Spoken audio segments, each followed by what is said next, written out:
Hola, buenos días. Buenos días y bienvenidos a conversaciones y un formato de actividad del Club Cámara, en el que pedimos a un socio del club, en este caso José Ángel Goyeneche, de Landa, gerente de Landa.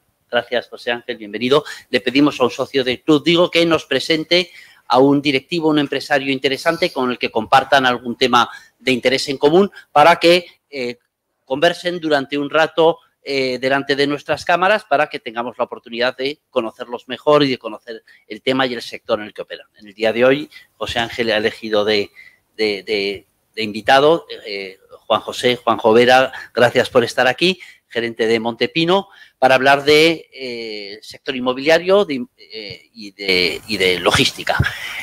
Sin más, José Ángel, citar que el formato este es posible gracias al apoyo, al patrocinio de ITESAL. Y ya con esto, José Ángel, te cedo el control de la sesión. Gracias. Gracias, Ramón. Gracias a la Cámara y a este formato por permitirnos dar a comunicar a algún empresario de relieve y además con mucha actualidad, dar una operación corporativa que se acaba de realizar y que comentaremos. Y también, pues, por supuesto, a ITESAL por su patrocinio. Yo, en lo que nos une, hablando un poco de nuestra vida personal, nos une que somos oriundos los dos de Tarazona y eso es un lobby como cualquier tiene con sus paisanos. Y tengo 3 anécdotas que contar sobre ese asunto. Uno, que cuando yo era pequeño, una tía de Juanjo trabajaba con mi padre, que mi padre era farmacéutico en Tarazona y luego se fue a vivir fuera. 2, un poco más macabra o negra, que es que tenemos los nichos en el cementerio contiguos y cuando hay que ir por algún evento desgraciado, pues tenemos la familia Vera y la familia Goyeneche, somos vecinos allí. Y otra tercera que seguro que desconoce Juanjo, y es que mi padre en los años 50 vendió una farmacia en Muchante, en Navarra, él era navarro de origen, y compró una en Tarazona, en la calle Marrodán. Y el primer piso que tuvo alquilado, por supuesto, y había poca oferta en esos momentos, estuvo en Montepino. Lo cual infiero que el nombre de Montepino puede venir de eso, ¿no, Juanjo? Sí, efectivamente. Pues es que lo mismo si hubiese sido con La Faceda o con Repolo o con Samanes, ¿no? Pero tocó en Montepino, que es un área de Tarazona como que probablemente muchos desconozcan. Y sin más, yo quería entrar en el tajo. Lo que nos une ahora es que yo estoy en el sector inmobiliario como intermediario y ellos están como empresarios, como promotores y como gestores de plataformas logísticas, ¿no? Y ha habido una operación corporativa que casi todo el mundo conocerá y de la que hablamos luego, pero yo lo que quiero es que nos expliques un poco, pues, el nacimiento, la trayectoria de Montepino y qué os ha hecho especializaros en logística. Bueno, en primer lugar, muchas gracias a Cámara, al Club Cámara por invitarnos, ¿no? Y a ti, José Ángel, por elegirnos, ¿no? De las 3 historias de Tarazona conocía 2, la tercera, la de que tu padre había vivido en un piso en Montepino, la verdad es que no lo conocía. Efectivamente, Montepino recibe su nombre de esa parte, de ese término dentro del término municipal de Tarazona, ¿no? Es una constante en todas las empresas del grupo familiar que fundó mi padre. Todas las empresas tienen nombre de distintos partidos del término municipal de Tarazona, ¿no? O sea, tenemos Valfondo, hemos tenido El Pradillo, tenemos Montepino. Hemos ido generando empresas siempre un poco por recordar, ¿no?, el origen.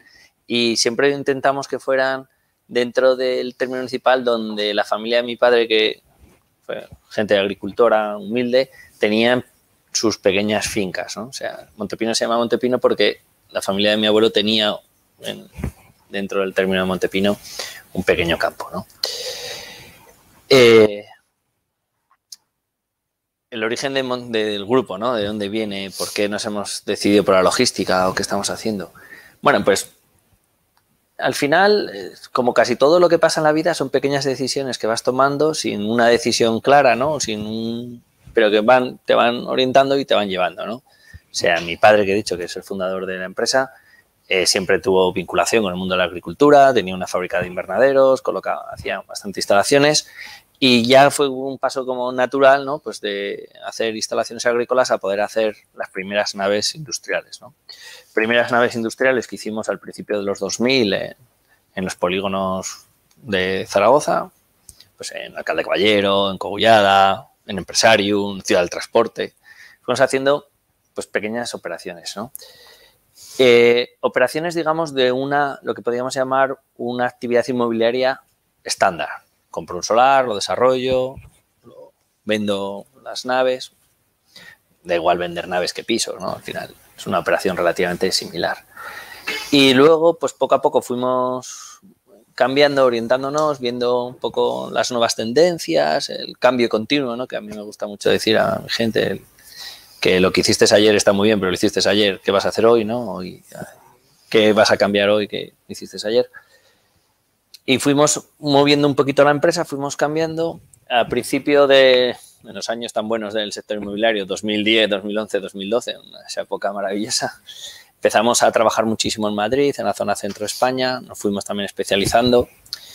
Y como hemos sido siempre muy creyentes en el tema de la especialización, ¿no? Haz una cosa, hazla, pero hazla muy bien y sé el mejor, ¿no? Fuimos especializándonos cada vez más en tema logístico, viendo qué se estaba haciendo por Europa, viendo cuáles eran las nuevas tendencias del mercado, ¿no? Yo recuerdo cuando en 2013, bueno, hay que ponernos 2013, prima de riesgo en 600, al borde el país al borde del rescate, que parece que se nos ha olvidado a todos ya, pero fue hace relativamente poco, ¿no?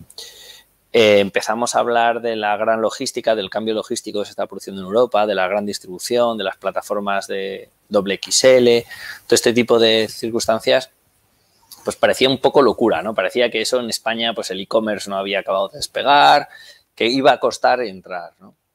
Nosotros pues he de decir que nuestro consejo de administración se creyó lo que yo les conté, lo de que eso era una tendencia en Europa y que sí, que España es diferente, que somos más latinos, que tal, pero que al final las tendencias acaban llegando y acabaron creyéndoselo. Y empezamos a apostar decididamente por convertirnos en un desarrollador logístico muy especializado, ¿no? Cada vez nos fuimos especializando más, encontramos un nicho de mercado en el cual, pues, por la crisis, por una cosa o por otra, pues había poco. Y ya en 2017 hicimos un siguiente cambio que fue pasar de un mero promotor inmobiliario o un desarrollador inmobiliario tradicional a integrar la gestión de capital institucional.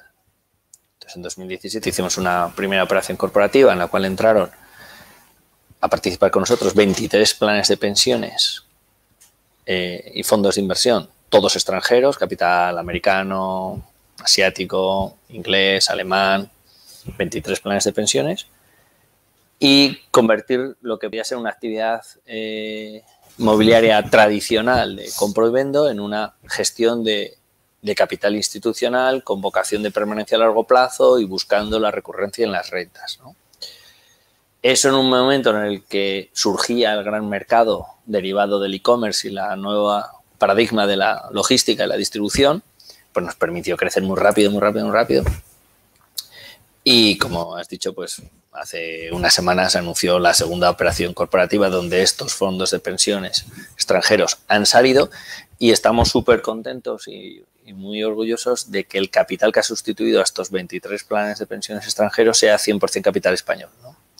Entonces, se ha creado un vehículo, un vehículo de inversión que gestiona Bankinter. Pero antes de entrar a fondo en la operación, que me gustaría que la detallaras bien, ¿cómo consigue una empresa de Zaragoza, además, que hay que estar orgulloso, ¿no? Ser como, o sea, ¿cómo alcanza la especialización y la excelencia que haga que sea número 1 en España y de los 10 primeros de Europa en su campo? O sea, ¿qué habéis hecho vosotros internamente para llegar a eso? Yo creo, mira, hay una cosa que el otro día lo comentaba con mi gente. Posiblemente lo primero es creértelo.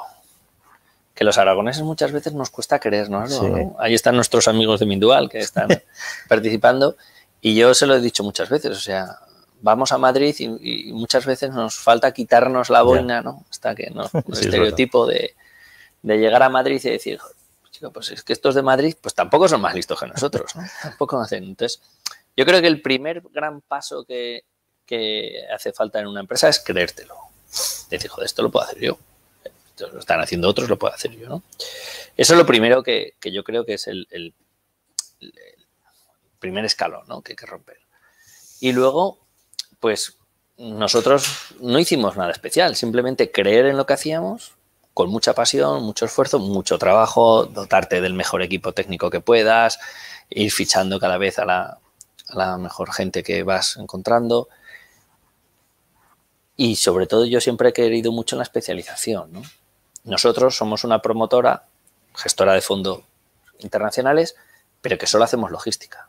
No hacemos viviendas, no hacemos centros comerciales, no hacemos logística. ¿Por qué? Porque es lo que sabemos hacer muy bien.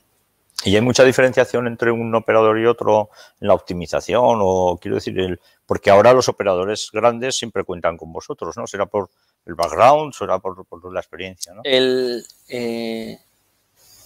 Aunque la logística muchas veces hay gente, casi todo el mundo piensa que es como muy similar, ¿no? Que es coger mercancía, almacenarla, gestionarla y transportarla.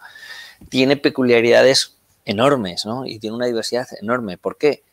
Porque hay que distribuir desde botecitos pequeños de hidrogel a cosas que son muy grandes y muy pesadas. Entonces, toda la operación logística suele ser muy específica, ¿no? Yo creo que gran parte del éxito que hemos tenido como Montepino, que nos ha permitido crecer tanto, ha sido que apostamos por un modelo de integrar todo el proceso dentro de la compañía. Por supuesto que contamos con gente externos, con colaboradores casi siempre fijos los mismos, pero hemos internalizado dentro de la compañía gran parte de los procesos. De tal forma que conseguimos aprender y mejorar en ese proceso de mejora continua de cada operación con el cliente, ¿no? Porque cada operador logístico tiene una operativa distinta, una forma de gestionar distinta. Incluso dentro del mismo operador depende para qué, no es lo mismo que esté operando para e-commerce, que esté operando para un retailer, que esté operando para distribución directamente a una tienda o particular. Su forma de trabajar es distinta, ¿no? No hay un modelo definido. El e-commerce, nos cuenta que es de antes de ayer, no ha habido un modelo de consolidación, ¿no? Entonces, el tener un equipo técnico y un equipo dentro de casa tan grande como el que tiene Montepino, que duplicamos, triplicamos o quintuplicamos al resto de nuestra competencia, lo que nos permite es ir aprendiendo de lo que cada operador logístico nos está demandando en cada momento. Y cuando nos encontramos ante un reto de una nueva operativa logística, podemos aportar soluciones, damos valor añadido, ¿no? Que es decir, yo siempre digo, o sea, si alguien quiere una nave estándar, una operativa estándar y solo va a mirar precio, no es el cliente Montepino.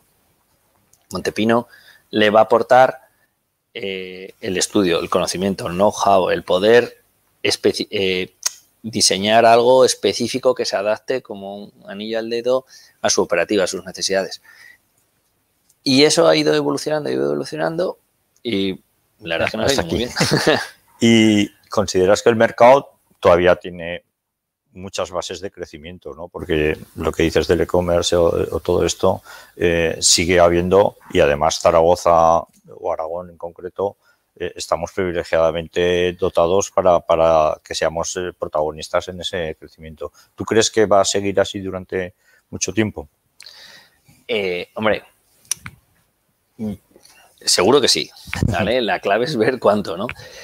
Seguro que sí, por una sencilla razón. Yo ya os lo he contado, ¿no? Cuando en 2014 yo visito y voy viendo lo que se está haciendo en Centro Europa, en Francia, en Reino Unido, en Estados Unidos, por supuesto, tal, vinculado al e-commerce, y lo empiezo a contar, pues mucha gente me decía, eso son locuras, eso en España somos distintos, somos tal.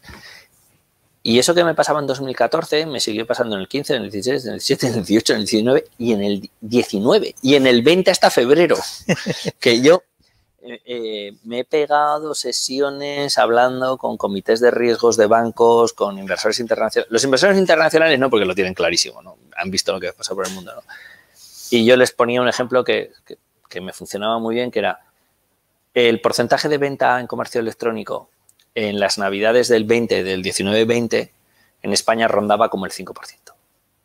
Apenas estábamos ahí, ¿vale? De lo que es ya de compra-venta de cosas. En todos los países había una gráfica que creo que es de Deloitte muy buena, en la cual tú veías como la curva, cuando llegaba al 5% de venta, se disparaba. Y te explicaban que en el momento que cruzabas el umbral del 5%, es en el momento en el que la gente ya no tiene miedo a meter su tarjeta en Internet para pagar, ya se ha acostumbrado a usar el Amazon y que las mercancías llegan, ¿no? Me acuerdo al principio, ¿no? Que la gente tenía miedo de meter la tarjeta, ¿no? A ver si me van a duplicar, pues, o no me llegará, pues las cosas llegan. Entonces, cuando ya se supera ese 5%, se dispara. Y tenían una gráfica que a mí me encantaba, en la cual tú ibas viendo todos los países. Y entonces, la gráfica era siempre la misma, solamente estaba decalada en los años, ¿no? Temporalmente. Bueno, pues España alcanzaba ese 5% en enero del 20. La media europea en el 17. Yo siempre les decía, hombre, la media europea está en el 17. Los países nórdicos en el 30. Ven, te compro el argumento de que somos latinos, nos gusta salir, hablar con la gente, pasear. Pero, hombre, del 5 al 30, la media está en el 17. No nos acercaremos a la media. Bueno. ¿Dónde tiene que quedarse España en penetración del comercio electrónico? Pues no lo sé, pero cerca de la media europea sí. No podemos ser el país de la Unión Europea con la tasa de penetración de e-commerce más baja. Y hay un dato que también está muy relevante, que es que cada 1% que aumenta el porcentaje de venta online sobre el total de ventas necesita como 1 millón de metros cuadrados de superficie logística. Entonces, si el comercio online lo llevamos al 15%, hay que triplicar el sector. Si lo llevamos al 10, solo hay que duplicar, pero creo que por lo menos duplicaremos el tamaño del sector, ¿no? El sector se está duplicando año a año, prácticamente, ¿no? Lo que hicimos un año, al año siguiente lo duplicamos, sobre un stock total de 20 millones de metros cuadrados de naves logísticas, pues nos queda mucho trabajo para hacer. No sé si serán 3 años, 4 o 5. ¿Y Zaragoza o Aragón cómo lo ves en ese contexto? Lo veo bien, siempre lo he visto bien, ¿no? O sea, al final Plaza fue un éxito, ¿no? Ha tenido sus cosas. Yo me acuerdo en la reunión que organizó ADEA hace 3 o 4 años, que se habló de logística, ¿no? Que me pidieron dar una charla y yo les decía, pero que esto es como los fondos de inversiones o planes de inversión, ¿no? Que ponen rentabilidades pasadas no garantizan rentabilidades futuras, pues esto es lo mismo. Tú las podías hacer muy bien, pero lo hiciste, ¿no? Entonces, tenemos que seguir adaptándonos. Hay una competencia muy fuerte. Tenemos que seguir pudiendo ofrecer cosas en un mercado de una competitividad brutal, ¿no? Como es el mercado logístico. El mercado logístico y sobre todo lo que está vinculado al e-commerce tiene varias peculiaridades que muchas veces cuesta entender. Hablo de una cosa que me pasó a mí. Quería comprarme un libro para leer, había acabado el que estaba leyendo, quería comprarme un libro, lo miré en una página web, me lo entregaban dentro de 3 días. Me pareció una locura y lo compré en otra que me lo entregaban al día siguiente por la mañana. Después de hacer aquello, yo mismo reflexioné y dije, de verdad lo necesitaba, no podía esperarme 3 días. Pero bueno, la cosa es que lo hice. Esa necesidad que se está transmitiendo al cliente, esa inmediatez, eso lo quiero para mañana, no lo quiero dentro de 3 días, lo quiero para mañana, se está trasladando a todo el proceso vinculado con el e-commerce y la logística.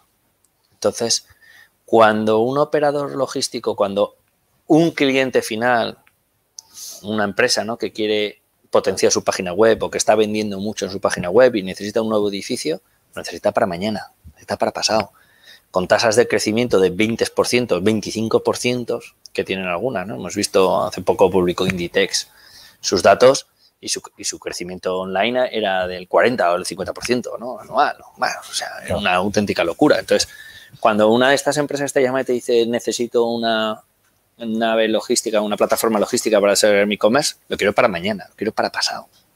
Lo quiero para dentro de 7 meses, de 8, de 9. Nosotros estamos haciendo proyectos que de la primera conversación con el cliente a que mete la mercancía transcurre menos de un año. Entonces, cuando pasa eso y tú al cliente le dices que en un municipio necesita 6 meses para conseguir una licencia de obras, no puede ser. O cuando le dices que una autorización administrativa de industria va a tardar 6 meses para legalizar su centro de transformación y que no tiene luz, es difícil de entender, ¿no? Entonces, ahí compiten, ¿no?, las ahí organizaciones. compiten las administraciones, compiten las ciudades y hay una competencia muy fuerte en ese sentido, ¿no? Entonces, Aragón, Plaza, necesitamos infraestructuras, ¿no? Están con las ampliaciones de Plaza, se está ampliando Plaza, aunque parezca mentira, no hay sitio ya en Plaza para nuevas instalaciones. No solo Aragonés Plaza, yo creo que está muy bien Plaza, pero debería haber otras actuaciones, ¿no? Dentro del propio término municipal de Zaragoza posiblemente, pero hay otras ubicaciones donde se podrían trabajar con logística muy bien. Y Aragón tiene una posición muy buena. Para un primer momento nos quedamos un poco fuera cuando, si tú quieres tener solo un almacén, un único almacén, posiblemente pues buscas más una posición más central, ¿no? Si una vez pasado ese primer momento en el que solo quieres un almacén y ya tienes que empezar a deslocalizarte un poquito para poder abastecer, para poder entregar al día siguiente o en el propio día, y ahí es donde Aragón cobra, ¿no?, su posición, un protagonismo muy importante. ¿Y crees que, por ejemplo, los locales que están tan denostados, ¿no?, y en los barrios, que con lo de la última milla, ¿no?, que se puedan haber un poco de revitalización, porque también estos operadores a veces necesitan tener almacenes muy cerca de la entrega? ¿Es cada vez más frecuente este tema de la última milla, de tener locales? Sí y no. Sí. Y la segunda pregunta es ¿cuándo? Sí, seguro. ¿Cuándo? Es lo que no te puedo decir. ¿Por qué? Y ahora argumento el por qué esa diferencia. Cuando estamos oyendo los problemas de distribución en la última milla, nos los están extrapolando de ciudades como Londres, como Nueva York, como París. Cuando tú visitas Londres, te das cuenta de que del aeropuerto de... Bueno, si aterrizas en Heathrow, tira que te va, pero como desde Zaragoza volamos a Stansted. Sí. Aterrizas en Stansted y tienes una hora, ¿no?, hasta que llegas a Londres. Eso mismo pasa con la distribución logística en Londres. Entonces, claro, ¿ellos qué necesitan? Necesitan entrar dentro de Londres. Ahí es donde zonas secundarias, locales, antiguas fábricas, antiguos pabellones se están reconvirtiendo en logística. Extrapolar eso a España, o por ejemplo singularmente a Zaragoza, es más difícil. ¿Por qué? Porque tú tienes el polígono de Alcalde Caballero dentro de la ciudad, tienes Cogullada dentro de la ciudad, o sea, tú puedes repartir en bici desde Cogullada. Entonces, tú puedes sacar repartidores en bicicleta desde Cogullada, vamos, perfectamente, está rodeado de viviendas, ¿no? La margen izquierda, sin ningún problema. Y la margen derecha, pues es que casi puedes ir a Plaza por el canal, ¿no? En bicicleta, entonces... ¿Necesitamos reconvertir los locales a día de hoy para hacer distribución de última milla? No. ¿Eso llegará? Sí, seguro. ¿Cuándo? Cuando las restricciones de tráfico te limiten mucho el acceso a esos polígonos. Polígonos que acabarán reconvirtiéndose en otras cosas, ¿no? Ya hubo cuando el plan Aceleraria, cuando salió Aceleraria de Zaragoza o tal, ¿no? Y eso va a pasar. En ciudades como Madrid, la gran pregunta es ¿cuándo en Madrid se va a limitar el tráfico dentro de la M30? El día que dentro de la M30 no se pueda circular, que eso va a llegar, como pasa en Londres o como está pasando en París, el día que eso llegue, obviamente, lo que tú preguntas ahora, el tema es, ¿cuándo vamos a ver restricciones de tráfico serias? ¿Cuándo en Zaragoza capital, dentro de la Z30, del tercer cinturón, no se va a poder circular con coche particular, ¿no? Entonces, el día que eso pase, vamos a empezar a ver que esos locales se reconvierten, vamos a ver estaciones de paquetería, estaciones de recogida, eso lo vamos a ver, mientras se pueda circular con el coche libremente por la ciudad. Sí, porque es más sencillo y económico. Y bueno, vamos a entrar en el tema de la operación corporativa, porque me acuerdo que yo recibí un WhatsApp de Ramón con el titular de, no sé si es de Expansión o de dónde era, y dice... Bankinter compra Montepino por entre 1.000 o 1.200 millones.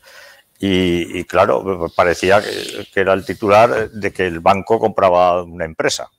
Y bueno, yo, pues que soy agente de Bankinter, sabía que internamente se llevaba meses fraguando la operación y buscando inversores de banca privada para integrarlos en el vehículo. Me gustaría que lo explicaras bien, a ver si no es un banco que compraron esto, sino cómo ha sido en realidad. Bueno, ha sido un proceso muy largo, ¿no? Ha sido más de un año, casi un año y medio. También hay que pensar en qué año, ¿no? Nos hemos encontrado todo esto de la pandemia, nadie pensaba. Y es un proyecto, ha sido bastante más sencillo. O sea, ha sido muy complicado por el tamaño, ¿no? Y tal. Pero en el fondo también es como una evolución muy natural, ¿no? Es como lo que te contaba al principio. Poco a poco va saliendo, ¿no? Nosotros, lo que explicaba antes, teníamos 23 planes de pensiones y fondos de inversión que estaban aglutinados a través de un fondo de fondos, ¿no? Un gestor de capital, que era a través de CBRE en Londres, en la oficina de Londres, que aglutinaba esos 23 fondos, ¿no? Entonces, cuando esta gente entró en 2017, teníamos un plan de crecimiento que rondaba los 300 millones de euros en los próximos entre 3 y 5 años. Y la circunstancia fue que a finales del 19, esos 300 millones habíamos hecho 900. Habíamos triplicado el business plan.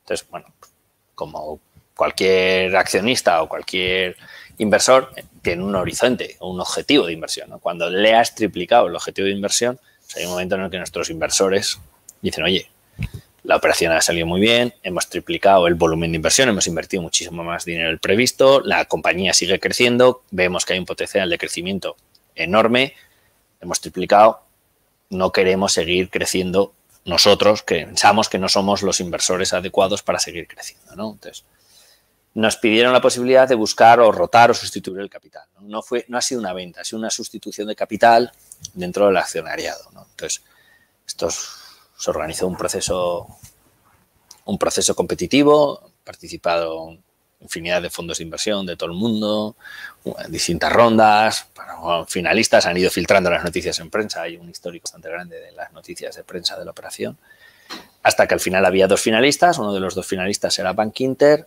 y al final fue la mejor oferta. Bankinter, lo que tú dices, no es que el banco haya comprado, sino ha creado un vehículo de inversión donde ha dado acceso pues, a 1.500, 1.600 pequeñas familias ahorradoras, patrimonios de todo tipo, clientes institucionales del banco, que coinvierten con el banco y han sustituido estos 23 planes de pensiones, ¿no? Y para nosotros era la mejor opción por muchos motivos, pero uno de los para mí que era muy importante es que era 100% capital español, ¿no? Entonces decía, joder, hemos generado mucha riqueza, estamos generando mucho patrimonio, estamos generando valor añadido y que se quede en España, pues siempre nos apetecía más, ¿no? que fuera capital internacional, que el capital internacional pues se trabaja súper bien, aprendes mucho con trabajar con capital internacional, aprendes otras cosas, otra forma de ver el mundo, pero bueno, que ese capital internacional se sustituyera por capital nacional nos parecía súper interesante, porque cuando arrancó el proceso pasa un poco lo mismo, nadie creyó que hubiera capital suficiente España que quisiera entrar en una operación tan grande, ¿no? Y cuando Bankinter la presentó, pues te voy a decir que al principio hubo mucha gente que dudaba, ¿no? Decía, oye, esto es los extranjeros y tuvimos, pues, el otro finalista era capital canadiense. No, esto los canadienses, los suizos, los alemanes, pues al final llegó unos españoles y hicieron lo que mucha gente no. Y es un poco lo que te decía, ¿no? Que a veces hay que quitarse esa visión y decir, oye, que está muy bien que aquí invierta dinero los canadienses, maravilloso, está muy bien, ¿no? Que venga inversión extranjera, pero joder, que también hay capital español con ganas de invertir, de hacer logística, de desarrollar. Sí, la verdad es que el know-how también de Bankinter con los vehículos de inversiones tiene un track record bueno en otras áreas, en hoteles, en residencias infantiles, en residencias estudiantes, eólicas, renovables, tienen varios vehículos y les van muy bien con todos y yo creo que eso les ha hecho tener ya la masa crítica suficiente como para esto. Entonces, la perspectiva seguirá siendo crecer. La perspectiva es seguir creciendo. Hemos preparado un business plan con ellos para los próximos 10 años, donde se va a seguir creciendo, seguir desarrollando logística, poniendo el foco en España, ¿no? Y Portugal, bueno, lo que es Iberia. Y la idea es crecer y seguir creciendo. Por lo menos los próximos 3-4 años, lo que hemos comentado antes. ¿Y salir fuera? ¿Os habéis planteado? Salir fuera yo creo que va a ser también un poco un proceso natural, ¿no? O sea, no tenemos un plan para el año que viene, ni para dentro de 2, ni para dentro de 3. No hay nada establecido, pero yo creo que poco a poco acabará siendo un problema, un proceso un porque un cliente demandará algo en Milán, por ejemplo, y bueno, iremos y se lo haremos, ¿no? Claro. Al final, es eso, alguno de nuestros clientes recurrentes nos pedirá algo en Milán, pues iremos y se lo haremos. Ya, pues ahí empezaremos. Ya. Y en la posición de España con respecto a Europa, la ves, como has dicho antes, ¿no? Que es convergente en los modelos de negocio y en el desarrollo, ¿no? Quiero decir que al final también los operadores extranjeros pueden venir aquí de la mano de clientes. Sí, al final la globalización ha llegado a todo. Claro. ¿No? Entonces, antes de la crisis y antes de todo este proceso tan intensivo de globalización, en España había multitud de operadores logísticos pequeños de ámbito nacional, tal. Si analizas el mercado en los últimos años, ha habido como un proceso de concentración muy importante, parecido a lo que pasaba en banca o parecido a lo que pasaba en casi todos los órdenes, ¿no? Entonces, ha habido un proceso de consolidación donde durante pues empresas extranjeras han comprado empresas españolas que luego han fusionado con otras, han ido creciendo, entonces ha ido reduciendo el número a cambio de operadores cada vez más grandes, más profesionalizados, más homogenizados, porque vivimos en un mundo global. Entonces, cuando una marca de ropa almacena y distribuye ropa en todo el mundo, quiere que su almacén de ropa de Estados Unidos, el de Polonia, el de España y el del Reino Unido, en la medida de lo posible, sea lo más similar, porque su sistema de gestión del stock es el mismo, porque su póliza de seguros va a ser la misma, porque muchas cosas que hacen que cada vez sea como más nivel global, ¿no? Más homogeneizado. Entonces, todo esto está haciendo un proceso de concentración grande, una concentración en menor número y más profesionalizado y una estandarización muy grande a nivel europeo. ¿Crees que podría beneficiar a la España vaciada? Quiero decir que, por ejemplo, el aeropuerto de Teruel se ha especializado en una cosa que yo creo que es ahora el líder mundial, ¿no? Y eso genera puestos de trabajo. ¿Tú crees que también en el tema logístico, buscando ubicaciones que estén bien situadas, podrían beneficiar no tanto a las capitales como Zaragoza? ¿O? Sí, claro, o sea, eso es así. O sea, mira, hay varios ejemplos en la geografía para los que no están muy metidos en el mundo logístico, pues le pueden sonar un poco raro, ¿no? Cuando tú vas en coche a Madrid, antes de bajar a Guadalajara, a mano derecha, hay un pueblo que se llama Torija, ¿no? Sí, un nombre muy parecido, Torija. Cuando en Torija se instaló el almacén del Leroy Merlin, el almacén central para la península ibérica del Leroy Merlin, que ahora debe tener como 120.000, 130.000 metros cuadrados, trabajaba más gente en el almacén que habitantes tenía el municipio. Si miras su curva de población, se ha multiplicado por 6 o por 7.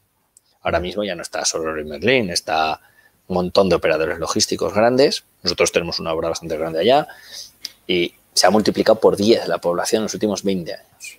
¿Vale? Si tú te coges el municipio de Illescas, pues ha pasado parecido. Tú te coges Marchamalo, que es un municipio que se escindió de Guadalajara capital hace 20 años, una pedanía. Nosotros tenemos 500.000 de naves construidas de plataformas logísticas en un municipio que es Marchamalo, o sea, y ha multiplicado su población en los últimos 4 o 5 años, ¿no? Por 2. Por supuesto que eso es. El tema de la logística, que yo muchas veces en algún foro he discutido también con los políticos, es que la logística es muy testaruda, tiene la cabeza muy dura. Y tú solo puedes tener operaciones logísticas si hay infraestructuras logísticas. Y si tú estás en los corredores. Europa tiene 2 corredores básicos. Tú en España tienes un corredor de mercancías que entra por Algeciras, hace el arco mediterráneo, entra por la frontera de Francia y lleva ya hacia Centro Europa. Y luego tienes otro corredor que hace Lisboa, Madrid, Irún, París, norte de Europa. Y luego tienes pequeños corredores que enlazan. Entonces, como tenemos esos 2 corredores tan marcados, hay un subcorredor pequeñito que une Madrid-Barcelona. Y ahí estamos nosotros. Yeah. Y ahora están haciendo otro que es el Valencia, Teruel, Zaragoza, Irún, que lo que hace es juntarte 2 corredores principales, ¿no? Entonces, si tú quieres hacer logística, o estás en tus corredores o no puedes hacer logística. Tú no puedes decir, voy a hacer una plataforma logística de no sé cuántos millones de metros cuadrados y no se puede llegar en coche, no hay camiones, no hay infraestructura, no hay ADSL. ¿Y qué me comentas de los recursos humanos? ¿Crees que la Universidad de Zaragoza o la ciudad dota de formación o de experiencias que os permitan coger talento directamente o hay que acudir fuera también? Bueno, es una pregunta difícil. Hombre, en Zaragoza tenemos, por ejemplo, el Zaragoza Logistics Center, que está asociado con el MIT, tiene un máster y un programa bastante potente de logística. No, o sea, en Zaragoza estamos bien. En general, en los recursos humanos, en el mundo de la logística se ha sofisticado mucho. Entonces, hay también un proceso de especialización bastante importante, ¿no? O sea, si tú visitas un almacén logístico de última generación, cualquiera de los nuestros, te vas a encontrar que ya nadie gestiona un almacén con albaranes. Tú no vas a ver a nadie con un albarán. Tú los vas a ver que llevan aquí unos PDAs, unas bogadas, unas ubicaciones, porque el almacén está cambiando constantemente, ¿no? Es muy divertido cuando tú entras a un almacén y ves que antes la gente guardaba los almacenes y los inventariaba, ¿no? Y cerraba por inventario. Y dices, cerrado por inventario, hay que hacer stock. Eso ha desaparecido y el inventario es instantáneo. Hay un algoritmo que decide dónde se dejan las cosas, ¿no? Entonces yo visitaba hace poco un almacén que tenemos con ropa y veías los zapatos y las camisas y luego un abrigo y luego un jersey. Y decías, ¿y por qué los guardan así? Y dice, no, porque es que el que compra zapatos, el que compra este pantalón suele llevarse esos zapatos, entonces los ponemos juntos. Pero mañana habrá otra cosa porque hay un algoritmo, ¿no? Entonces, toda esa digitalización, toda esa tecnificación obliga necesariamente a que las políticas de recursos humanos cambien, ¿no? Ya no es un mozo de almacén con un albarán, vete al pasillo y coge esto, ¿no? Ya empieza a ser alguien que necesita un grado de especialización, edificios robotizados, que necesitan personal específico de robotización. Creo que con que la Universidad de Zaragoza, ingeniería, todo el tema de robotización, de procesos, de automatizaciones y tal, hay un camino a recorrer importante, ¿no? Bien. ¿Y qué consejo darías? O sea, si te juntaras con los políticos cuando te juntas, aparte de la infraestructura o esto de la formación, ¿cómo se puede apoyar la inversión foránea o de grandes operadores para atraer inversión que es riqueza para generar para toda la región? Bueno, tan fácil, ¿eh? Tampoco se pregunta. No sabría qué decirte. O sea, para mí, creo que cuando tú quieres captar una operación logística grande, que nosotros hemos trabajado en alguna de ellas en los últimos años, casi siempre las palancas importantes que acaban decidiendo suelen ser seguridad jurídica, seguridad, estabilidad. En eso en Aragón ha habido rotación en los gobiernos, ¿no? Hemos pasado de gobiernos del PP, del PAR, tal, pero siempre hemos tenido como una ruta bastante clara de región. Eso es un más, ¿no? Que tenemos, que siempre ha habido mucha estabilidad, que no ha habido nunca problemas, ¿no? Pero lo que sí que están demandando es la agilidad, la simplificación de la burocracia, la agilidad en la tramitación de sus expedientes. Básicamente no piden más que eso, ¿no? O sea, que me gusta mucho escuchar a Carlos Rodríguez Brown, que es un economista, siempre dice, ¿no? A pesar del gobierno, ¿no? Estoy bien a pesar del gobierno. O sea, al final, muchas veces las instituciones tienen que apoyar, pero sobre todo lo que no tienen es que generar problemas donde no los hay, ¿no? Y eso es, muchas veces simplemente es eso, ¿no? Muy bien. Y una última, así una pregunta más personal. Como sé que vas bastante a Andalucía y tenéis ahí, ¿cómo ves comparativamente la vida? Desde el punto de vista laboral o lúdico, ¿te cambiarías allí a vivir o estás...? Pues depende, ¿no? Cuando llevamos muchos días con Cierzo, sí. Zaragoza es una ciudad muy cómoda para vivir, ¿no? O sea, que nosotros tenemos un porcentaje de actividad muy grande en Madrid y viajo constantemente a Madrid, pues el AVE nos ha venido súper bien, ¿no? O sea, no hay más que ver el AVE, ¿no? La gente que todos los días vamos, venimos, ya nos saludamos en los andenes, ¿no? Porque más o menos estamos bien y nos movemos mucho. Está claro que el clima, ¿no? Cuando en invierno tenemos niebla o cuando en invierno tenemos muchos días de cierzo, ¿no? Y estás cogiendo el AVE y oyes que hay a la misma hora el AVE de Málaga, pues muchas veces sí que dices, joder, Málaga está 10 grados más, ¿verdad? 10 grados más. Pero quitado por eso, la verdad es que Zaragoza es una ciudad muy, muy cómoda para vivir, ¿no? Tienes todos los servicios, tienes todas las soluciones, es cómoda, es manejable, es muy... No en vano salió la segunda en el ranking hace poco en esta. Bueno, Ramón, ¿quieres hacer alguna pregunta? Sí, bueno, hay aquí estamos aquí, hay 3 preguntas. Voy a pasar el micrófono para la primera pregunta a René, de Itesal, nuestro patrocinador. Luego te haré yo una pregunta y creo que Ramiro también tenía una pregunta que hacerte. Gracias, Ramón.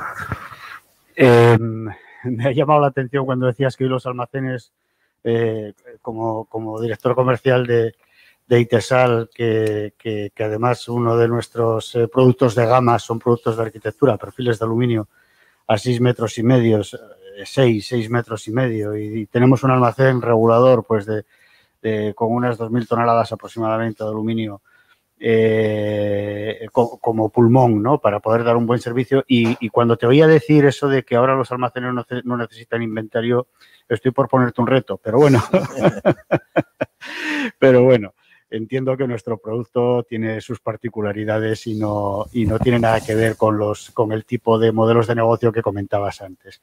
A mí me ha llamado la atención una cosa que comentabas, y era que por cada 1% que crecía el mercado electrónico se generaban necesidades de 1 millón de metros cuadrados de superficie de distribución. Si lo he entendido bien, creo que era así, ¿verdad? Teniendo en cuenta esa métrica, ¿cuándo calculas tú que se alcanzaría un grado de madurez en el mercado nacional, en el mercado de España, que se alcanzaría un momento de madurez en el cual, bueno, pues empezaría ya el modelo de negocio a sufrir tensiones, pues por competencia en un mercado maduro, bueno, pues que ya tiene una tendencia a crecer ya más reducida, ¿verdad? Por lo que quería decir con lo de los stocks es que como ahora con un sistema informático puedes llevar un control de qué entra, qué sale constante, ¿no? Y referenciado, pues ha simplificado mucho la gestión del stock, ¿no? A pesar de que, claro, que vosotros tenéis barras grandes, cortas, ¿no? Hay que hacer stock. Pero cuando tú vendes unidades, ahora mismo pueden controlarlo, ¿no? Yo hace poco visitaba uno de nuestros activos que ha llegado a sacar 530.000 unidades día de uno de los almacenes, ¿no? Con 7 millones de stock fijo. O sea, que quiere decir que el stock pues, tienen 20 días, ¿no? Básicamente, de stock. Claro, eso no se puede hacer con inventario, ¿no? O sea, o es un sistema informático que cada segundo sabe lo que tiene en el almacén, no es imposible pedir, ¿no? Es un poco que voy. ¿Cuándo se alcanzará ese modelo? ¿Por qué decimos que se necesita 1 millón de metros cuadrados por el comercio electrónico? El comercio electrónico es más intensivo en logística. ¿Por qué es más intensivo en logística? Porque tiene más velocidad, más... para poder abastecer esa demanda tan rápida necesita más estocaje, más capacidad de respuesta logística, ¿no? Que la venta tradicional, que es como una venta más lenta, ¿no? más pausada. Por eso necesita más logística. ¿Cuándo se alcanzará ese punto de equilibrio? Pues no lo sé, ¿no? O sea, si tuviera una bola de cristal, pues acertaría la quiniela, ¿no? Y todo eso. Yo creo que los próximos 3 o 4 años todavía nos queda mucho camino de madurar, ¿no? En Estados Unidos, en la zona de California, ¿no? Que han sido un poquito los que más avanzados han estado con el e-commerce, se les ha estabilizado, quitado pandemia, ¿no? O sea, quitemos el COVID de nuestra vida. Lo que pasa es que, claro, que tenemos un momento en el que el COVID también nos está distorsionando un poco todo, ¿no? En Estados Unidos, en San Francisco, antes del COVID, habían llegado a un punto en el que consideraban que el 35% de comercio, que el comercio electrónico no rompía la barrera del 30-35% del total de las ventas, ¿vale? O sea, el comercio electrónico nunca va a suponer el 100% de las ventas. Y en San Francisco, ¿no? Toda esta zona de California, Palo Alto, ¿no? Todos estos sitios, cuando llegaba al 30, se estabilizaba. Los países nórdicos, bueno, pero ahí tienes un componente del tiempo, ¿no? Hace mucho frío, tal. Bueno, eso los descartamos. Pero San Francisco, ¿no? Que es una ciudad parecida, pues se les había estabilizado como el 30, ¿no? Entonces, yo creo que en España vamos a estar por encima del 17-20% seguro del total de las ventas. Ya más no lo veo, ¿no? También dependerá mucho del salto generacional, la penetración de los dispositivos móviles, ¿no? Antes la gente compraba por internet con el portátil. Ahora el 80% de la gente compra por internet con el móvil. Entonces, estamos en un modelo que ha cambiado. Y luego el efecto COVID, pues ha sido... adelantarlo, ¿no? Ha sido un catalizador a lo bestia, ¿no? Porque gente que jamás había comprado, que no pensaba comprar a corto plazo, joder, pues compró durante el COVID. Y bueno, y volverá a comprar en su tienda, ¿no? Seguro. Pero ya algo se queda, ya se rompe, ¿no? Entonces, es difícil, pero por encima del 17%, 20%, yo estoy seguro. Y a partir de ahí yo creo que ya nos estabilizaremos.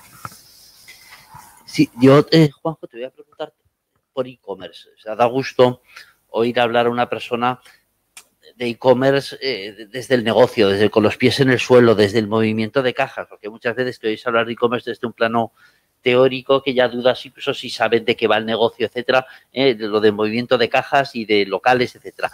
Entonces, te voy a preguntar, claro, el crecimiento del e-commerce va aparejado también a que entran en juego nuevas categorías de producto. Fue en un momento un hito, en un momento determinado, el tema de la moda. Oye, ya se vende moda, ya hay soluciones para devolver el producto, para probártelos, tal. Y ahora, por lo menos en España, está el reto de la comida, con Mercadona allí planteando la forma, cómo hacer. Es una logística muy particular. ¿Cómo se están organizando desde tu punto de vista, desde tu conocimiento, la logística de todos los operadores que quieren entrar a explorar el boom del e-commerce, de la alimentación? De alimentación. Eso también es una pregunta muy difícil, porque yo creo que hay gente muy inteligente pensando solución a esto ahora mismo y todavía les está costando, ¿no? Es un poco lo que he dicho antes. Al final el e-commerce es tan nuevo que no hay un modelo establecido. O sea, tú cuando analizabas un modelo de las grandes superficies, pues encontrabas patrones, ¿no? Y decías, pues un Carrefour es un Carrefour, un Eroski es un Eroski, pero tenían como pautas comunes, ¿no? Un centro comercial y seguían pautas comunes.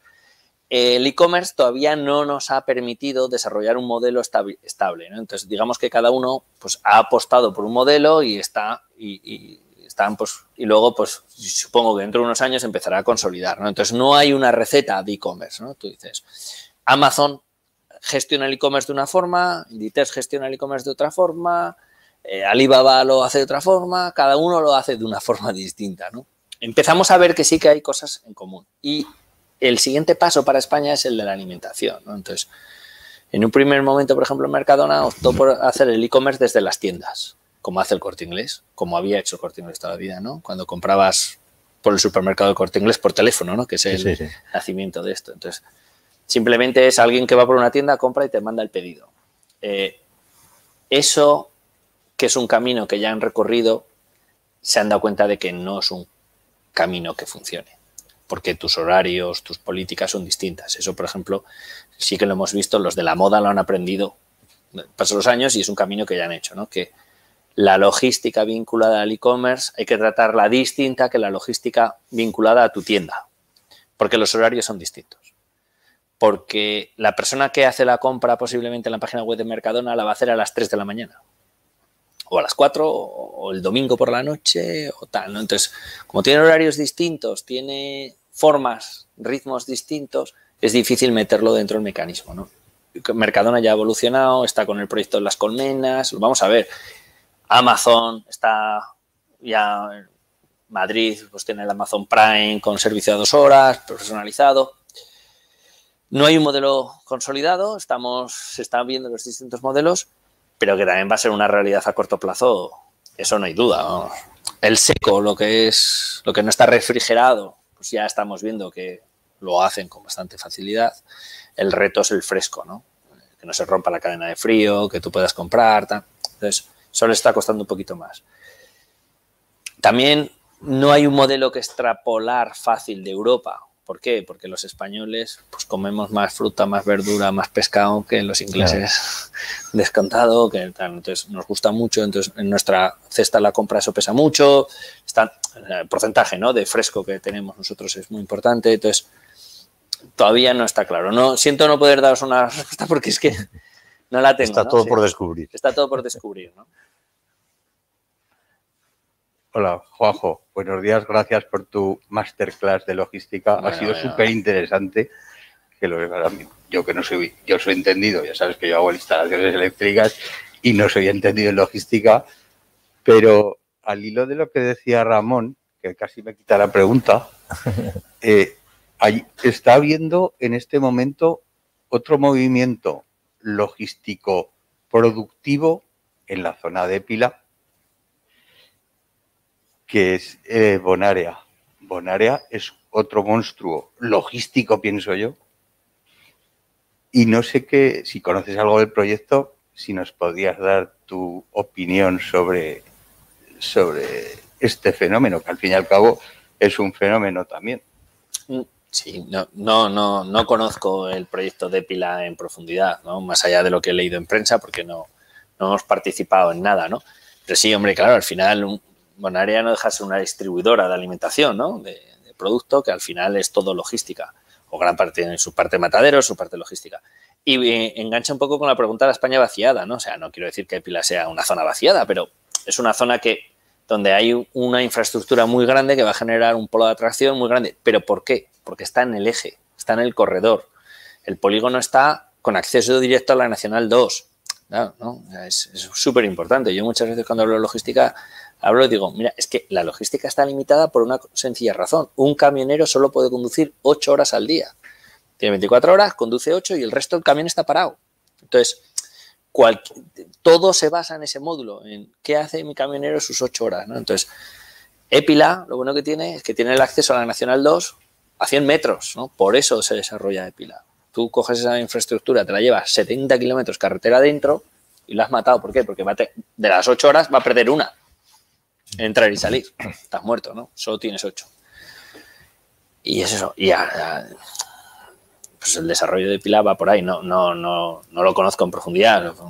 Cosa que hizo el Gobierno de Aragón. Yo creo que hayan demostrado mucha agilidad.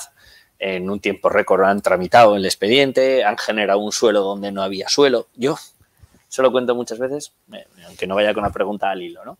Yo recibía a nuestros inversores internacionales y casi siempre pues aterrizaban en la T4 de Barajas, los montábamos en un coche y los llevábamos a ver infraestructuras logísticas de las nuestras, ¿no?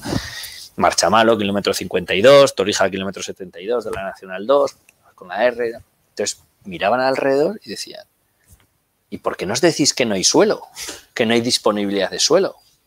Y dices, es que no hay disponibilidad de suelo. Y claro, veían esto y decían, pero ¿cómo me puedes decir que no hay suelo? Ahora mismo, hoy, si una industria de 250.000 metros cuadrados se necesita instalar en Aragón, no hay suelo. Esta tarde me llamarán del Gobierno de Aragón para decirme que he dicho que no. La realidad es que no hay suelo. No hay una parcela de 250.000 metros cuadrados hoy en Zaragoza para que en los próximos 3 meses se instale una industria, si la pidiera. Lo sé porque he venido a traer una y no había. O sea, por eso lo sé. Que sí, que era. No hay. Estamos viendo que están haciendo una pequeña mini ampliación en plaza para que se pueda implantar Amazon. Porque no había sitio donde implantar Amazon. Entonces, Bonaria no cabía en ningún lado. Lo han instalado en Epila generando un suelo de la nada en un tiempo récord. Eso es lo que tiene que hacer la administración, no, ser capaz en de la generar. litera se habla ahora de que están haciendo también 100.000 metros, ¿no? Pero claro, pero es que 100.000 metros en los volúmenes de gran logística es poco. Es muy poco. Yeah. Entonces, eso sí. Sí, es que la automatización, la digitalización de los procesos nos permite gestionar almacenes que antes no eran gestionables. Tú no podías gestionar. Nosotros, la nave más grande que tenemos a día de hoy tiene 185.000 metros cuadrados de superficie. Un poquito más grande que la más grande que hay en plaza, ¿vale? Y 7 millones de unidades distintas, con no sé cuántos mil referencias, una locura. No se puede gestionar, no se podría haber construido eso hace 20 años y gestionado con albaranes, hubiera sido imposible, ¿no? Hoy, ¿por qué se puede? Pues porque tiene un sistema de RFI, que tiene localizado, sabe perfectamente qué tiene, qué entra, qué sale, qué número, la referencia. Y eso nos ha permitido hacer este gran volumen. Y la logística va a volumen. Sabemos que la distribución, los márgenes son muy pequeños, muy exiguos, la logística necesita mucho volumen. Y el volumen necesita grandes superficies. Pues, no lo sé, para ya ir terminando, pero la verdad es que ha sido muy interesante porque, primero, los que no conocemos a fondo este tema, es un mundo en el que no nos hemos parado a pensar, ¿no? Todo lo del... O sea, hablamos del e-commerce, hablamos de la logística, pero, desde luego, ¿qué cosas hay detrás? ¿Cómo se desarrolla tecnológicamente todo lo de los almacenes, la robotización, ¿no? Y ahora se necesitan pocas personas para administrar grandísimos volúmenes, ¿no? Y entonces yo creo que si vamos deprisa con la época de Internet y cada 20 años estamos revolucionando esto, seguimos en esto, ¿no? Yo creo que seguimos en la época en la que cada 10 años hay como unos cambios de paradigma grandes en cualquier sector que nos ocupemos y así es en la logística, ¿no? La logística es especialmente sensible a los cambios, ¿no? Porque va muy rápido y tiene que adaptarse, tiene que dar servicio, ¿no? a lo que demanda la sociedad, ¿no? A esa inmediatez. Mi hijo mayor tiene 14 años, el pequeño tiene 7, una chica de 12 tengo 3, ¿no? Y cuando tú le cuentas a mi hijo mayor que ibas a comprar algo a una tienda, lo encargabas y 4 semanas después o 5 igual te lo traían, ¿no? Y luego siempre te decían, está retrasado. Y llegaba 2 semanas más tarde, le cuesta entenderlo, ¿no? Ya. Hablamos de 10 años, yo te lo reduciría a 5. O sea, los cambios de paradigma no creo que vayan a durar 5. O sea, ¿no? Lo que antes un modelo de coche funcionaba X años. Ahora los hacen restylings constantes, se queda desfasado. La ropa, la moda, ¿no? O sea, joder, la moda. O sea, antes había una temporada de invierno y de verano, ¿no? Y ahora vemos que la ropa es cada 15 días. Ahora se lleva los pantalones más cortos, no sé qué. Cambia constantemente. Es que hemos acelerado el mundo. La globalización, la digitalización, el Internet. Es que es eso, o sea, y se va acelerando, ¿no? Entonces yo creo que cada vez los tiempos se van acortando, ¿no? Acortando. Es súper importante. Y, joder, y en Aragón tenemos mucha capacidad, tenemos empresas que llevan trabajando en esto muchos años, ¿no? Que son grandes desconocidas para Zaragoza, ¿no? O sea, antes te he nombrado el MIT, ¿no? O sea, muy poca gente sabe que en Zaragoza hay un centro adscrito al MIT, al Massachusetts Institute de Tecnología, en Zaragoza, desarrollando logística y que es un referencia a nivel mundial, pues lo sabe poquísima gente. O que hay una empresa zaragozana como puede ser Alerce, que la inmensa mayoría del software que te lleva un paquete a tu casa se desarrolla desde Zaragoza y cuando se lo cuento a algún amigo te dice, que no. Digo que sí, joder, que conozco al dueño, que es amigo también, ¿no? Yeah. Y se está desarrollando desde Zaragoza. O tenemos a SAISE, a Carreras, tenemos empresas muy potentes que están desarrollando logística, ¿no? Y muchas veces, pues vuelvo otra vez al principio, ¿no? Nos cuesta creernos que desde Aragón se puede hacer. Ahora Amazon instala sus data centers en Zaragoza. Joder, pues es otra oportunidad, nos vuelve a poner en el mapa. Nos falta a veces creernos ese poquito, ¿no? Y quitarnos la boina y decir, hostia, es que el mundo es nuevo, que el mundo está cambiando, que hay que desarrollar, ¿no? O sea, aquí a Ramiro que ha preguntado, pues yo lo cogí de la oreja y lo llevamos a Madrid, ¿no? Vente con nosotros a Madrid a hacer instalaciones y ahora pues están trabajando más en Madrid que en Zaragoza. Lo que está claro es que todo cambio genera también unas oportunidades. Entonces, si nos fijamos en empresas clásicas aragonesas, pues o si las que no se reconvierten o se han metido en eólicas o en esto o en otro área, están abocados a quedarse obsoletos. Entonces, lo bueno que tiene todo el cambio y la globalización, digitalización, es que nuestros hijos tienen la oportunidad de trabajar en una empresa que esté trabajando para Pixar en Estados Unidos, en Zaragoza, o, como has dicho, de Alerce, o como cualquier esto. Entonces, eso se genera oportunidades también. Es que es eso. O sea, yo cuando... Me acuerdo la primera vez que recibí a unos inversores que teníamos de Texas y te dicen, no, pero ¿y por dónde tenéis los cuarteles generales? No, en Zaragoza. Y el tío dice, ¿cómo que en Zaragoza? ¿Pero por qué? Tal. ¿Por qué no? No puedo desarrollar mis actividades de Zaragoza con la digitalización, con Internet, con el teletrabajo, tal, ¿no? O sea, el ejercicio que hemos hecho con el COVID, ¿no? De que puedes trabajar desde cualquier lado, pues es que es así, ¿no? La flexibilidad, tal. Entonces, eso nos da muchas oportunidades, ¿no? Ya no hace falta irte a vivir a Madrid para poder triunfar en un sector. No hace falta que estés ubicado en no sé dónde para poder llevar la logística de París desde Plaza. Puedes hacerlo. Entonces, la digitalización, la transformación, tal, nos está abriendo muchas puertas. Bueno, pues yo creo que ya nos acercamos al final. Ha sido un placer tenerte, Juanjo, nos has ilustrado muchísimo. Además, yo creo que juntando con la noticia corporativa, pues este evento tendrá más exposición y más notoriedad, lo cual nos viene bien a los que nos ganamos la vida con las relaciones personales. Ya habíamos pactado antes de que se cerrara el negocio, ¿eh? O sea, la fecha estaba puesta de antes. Sí, hace meses que estaba pactado. pero hay veces que la suerte te viene a buscar cuando la buscas. Así que cedo la palabra a Ramón para hacer la despedida o simplemente agradecer a todo el mundo que nos ha visto, los que nos vean en el canal de YouTube o de LinkedIn y felicitar por el formato que se genera aquí a Ramón y a su equipo. Muchas gracias. Muchas gracias.